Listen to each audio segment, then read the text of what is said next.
Bang video, I've been getting an increased amount of messages from Muslims. And no, they are not death threats or any kind of aggressive or insulting messages this time. Instead, they are trying to bring to my attention that the Big Bang Theory, as it is explained and accepted by scientists today, was revealed in their holy book, the Quran, 1400 years ago before the theory even existed. And they argue this by bringing certain verses in the Quran which, interpreted correctly, they say, clearly describe the Big Bang cosmological model. I will insert them in the sidebar. Also, if you do a search on YouTube by the terms Quran and Big Bang, you will see what I mean, it's all over the place. Now, I'm not gonna argue and dissect them simply because, well, one, my arguments would just basically say, yo, look, them verses have nothing to do with the Big Bang.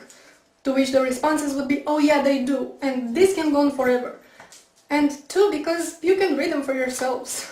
I mean, the claim that these verses have any scientific merit to them is as ridiculous as putting a miniskirt on a sumo wrestler and calling it a ballerina. No, he's just wrong. So instead I'm just gonna ask one question to the Muslims making this claim. And not just this claim, because you see, while most Christian creationists try to negate science altogether, going, evolution? Where? Big Bang? Never happened. But no, Muslims have a different approach. They go, it's all here in my book, man. See this verse here? This is what it really means. You got pawn, motherfucker. Allahu Akbar. So my question is this. If the Quran really predicted modern scientific theories, such as Big Bang and evolution, then why didn't you Muslims come up with those theories ages ago? If all those things were revealed in your holy book 1400 years ago, it means that you had 1400 years at your disposal to explain to us infidel fools how things really work. But you didn't, did you?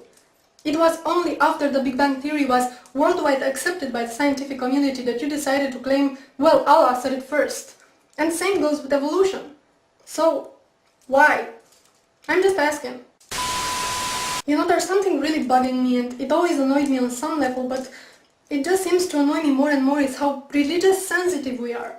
And especially when it comes to Islam.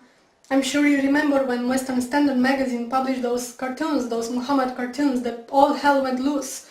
And the publisher of the magazine was interrogated by the Canadian Human Rights Committee because he disrespected this holy religion that doesn't even know the meaning of human rights.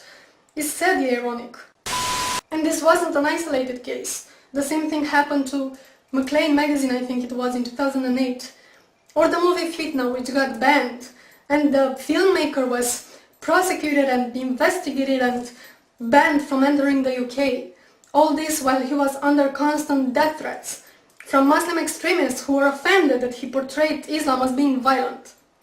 Again, the irony. And what annoys me even more is the converts. The people who weren't indoctrinated into this religion from childhood, but grew up exposed to human rights values. For now to convert to Islam and come preach how wonderful and sciencey and peaceful it is. The religion of peace that punishes apostasy with death. Oh, how great it is to live in the Western society and get all religious sensitive and offended when a particular dogma is criticized. Do you know that 1/3 of the world doesn't even have religious freedom? And it's not a coincidence that those countries are so populated they account for almost 70% of the world population. Let me say this again.